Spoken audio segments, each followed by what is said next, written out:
What's up, guys? Today's a lesson on a classic Metallica song called Wherever I May Roam. So I hope you guys really enjoy this. I'm going to have the tabs sort of shared below, and I'm going to perform the song first just so you guys get a demonstration and see what it's all about. Make sure you subscribe to my channel and turn on the bell notification that's next to the subscribe button so you get notifications when I launch new videos, because I'm planning on doing a bunch of these sorts of things. And of course, like and comment below and give me an idea of the sort of content and lessons that you guys would actually like to see as well. So I'll make sure to take that feedback in and try and accommodate as best as I can within reason, of course. Cheers, guys.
Alright, awesome. So, you want to grab a guitar. Obviously, you want to have it in standard tuning as well. So Metallica play mostly in standard tuning on a lot of their recorded stuff. Later in their career, particularly live, they drop to E flat for James's voice. Sometimes they play in alternate tunings, but very rarely. So they've, I think, Sad But True was in standard D and then drop D tuning for a couple of songs, like The Thing That Should Not Be. And then Saint Anger, totally different story. Let's not go there, right? So the first riff that we've got is this really cool piece that happens on the sitar, actually. So I've tabbed it out here, so I've actually got it so you guys can play it on the guitar. So this song is actually in E Phrygian. So what that means, it's an exotic scale. So we go E, F, G, A, B, C, D, E is the scale for you theory nuts and nerds out there. So that gives us this kind of really, this exotic sound that's really reminiscent of this song, and probably why they chose the sitar for the instrument in the intro, just to give it that kind of like otherworldly feel, or exotic feel, which this scale definitely achieves. So the first thing you're going to play is you're going to strike your bottom E.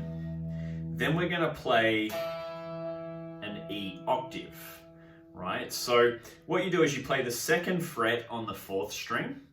Then, like a game of chess, when you're moving your knight, you go 2 strings down and 3 frets up. So you should have second fret on the 4th string, and then you should have the 5th fret on the B string, or the 2nd string.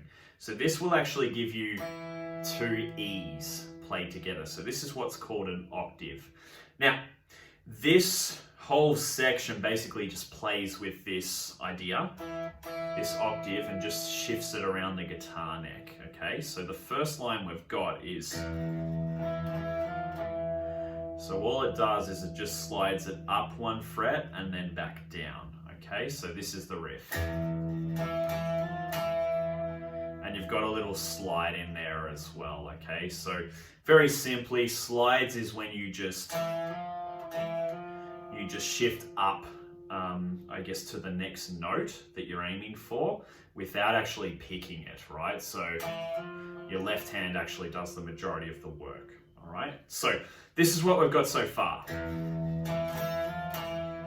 which you guys should recognize. Then the second part, we want to shift up a little bit, and we want to shift our bass note up to the 5th fret on the 4th string, And then our top note, so the octave of it, should be the 8th fret on the same string, the 2nd string. So then we go, so we play this octave here from the 5th fret, and we slide it up 2 frets to the 7th fret on the 4th string and the 10th fret on the 2nd string. So we've got like that, so another slide just like the first section, but then we come back down to this F, so it's the 3rd fret on the 4th string and then the 6th fret on the 2nd string at the same time. Okay, so when you guys put it together, just practice this nice and slowly because we're jumping around the strings a little bit. And for this section, it's okay to downpick most of it, okay? So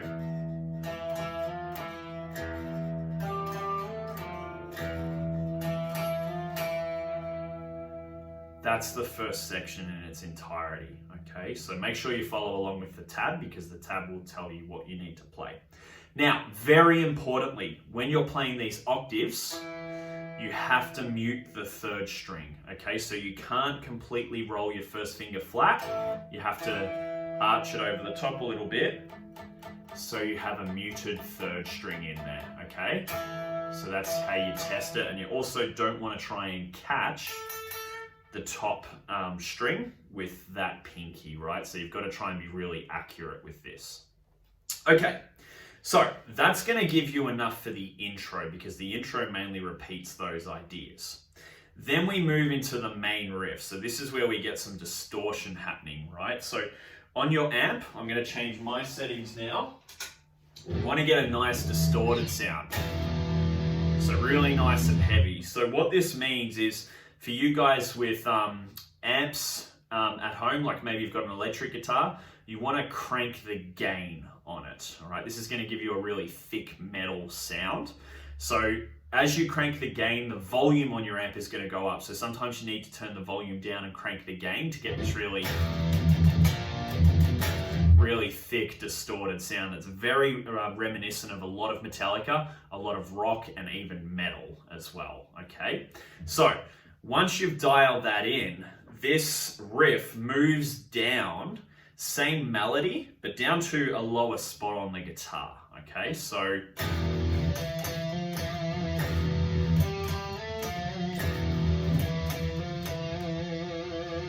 this is the intro of, I guess, the heavy part that comes in, right? So let's break that down. We're gonna play an E power chord first. So that is the open 6th string. And then you're going to play the 2nd fret on the 5th string, and it'll sound like this when you play those 2 strings together. You get a really chunky power chord, okay? Very Metallica. So what you're then going to do is you're going to slide up to the 7th fret on the 5th string with your 1st finger, and you're going to hammer on to the 8th fret. So just like that. So you play the 7th fret twice, you pick both times, then you hammer on, then you pick the 7th fret again. So putting it together, we get this. Next time, you're going to shift that melody up the scale. We're going to hit back down to an E power chord. Then we're going to play the 5th fret on the 4th string twice, then we slide to the 7th fret. So we go, then the last note there is the 8th fret on the 5th string. So we've got that second part of the phrase. There's a really nice slide in there as well, okay? So just be careful again with your slides. That's where you don't actually pick the note and your left hand will just slide up the fretboard. You need a little bit of pressure going on with your finger to actually get that sound, to drive it and actually zip it up the neck like that, okay? So when we put those 2 little licks together, we've got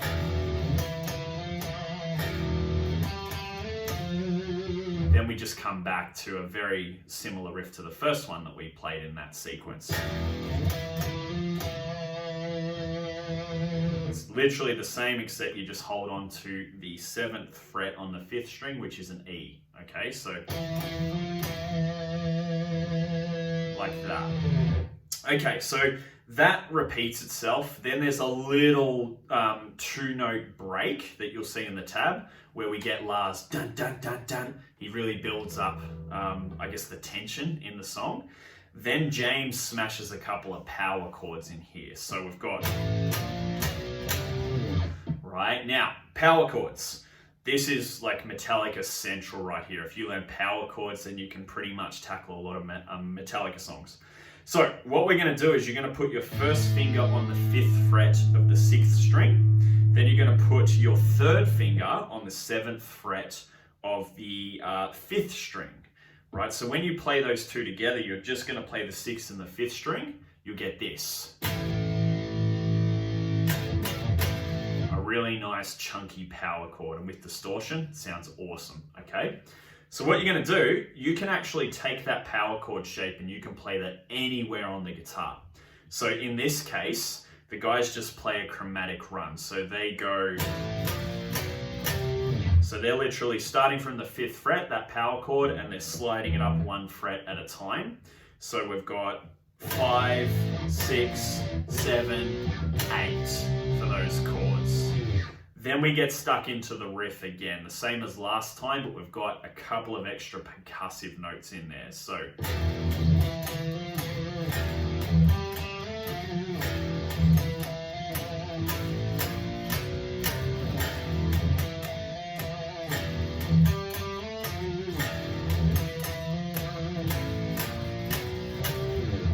So that's how the next part of the riff goes. Now, the only real difference with that part is that there's an extra chugged note. So when I say chug, it means it's actually palm muted. So for you guys who don't know what palm muting is, it's where you take a little bit of the flesh of your palm and it rests on the bridge. And what it does is it doesn't quite mute the note, but it actually muffles the note. So you get this as opposed to...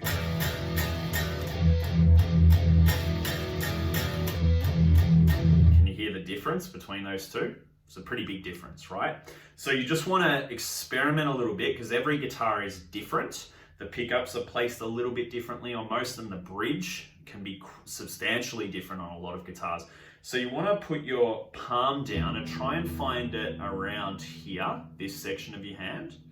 You put that down and you want to move it back and forward on the guitar until you find that really nice sweet spot that gives you a good solid muffled chug sound, okay? So again, that riff goes, there's a little palm mute there, so.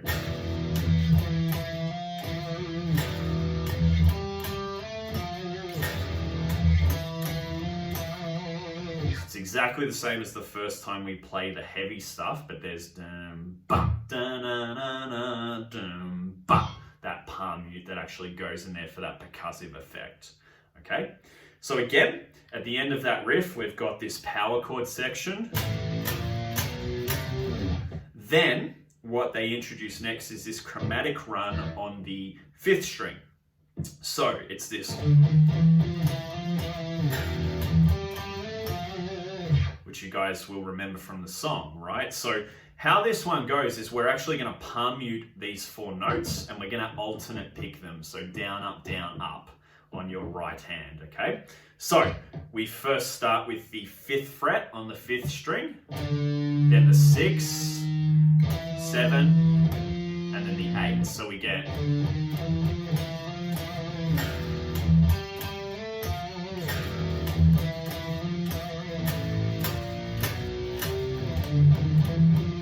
like that is that part, okay? So have a look, obviously, at the song, guys. Make sure you listen and use your ears because your ears are going to teach you the most about anything. I'm not really the sort of teacher that says there's a right or wrong way to play something. You want to develop your own voice on the guitar, okay? And that is done through a lot of experimentation and actually figuring out what sounds good. So use the tab as a guide. Use, obviously, my instruction as a guide, and then jam. Jam with the track, put it on, play as many times as you can and try and make it sound as cool as possible your way, right? Because it's all about finding your voice on the guitar, not playing things right or wrong or like 100% exactly to a formula. That's not how art actually works, okay? And it's not really what I believe in. So guys, I'll leave the tab accompanied to this video. Please make sure that if you enjoyed this video, you do subscribe. I teach guitar professionally online, so if you would like some guitar lessons, make sure you send me a message or visit my website, which is canbirdmusic.com. So subscribe, comment below, and feel free, if you guys are up for it, to actually video yourself playing this riff and send it through to me. I'd love to hear from you guys. Thanks.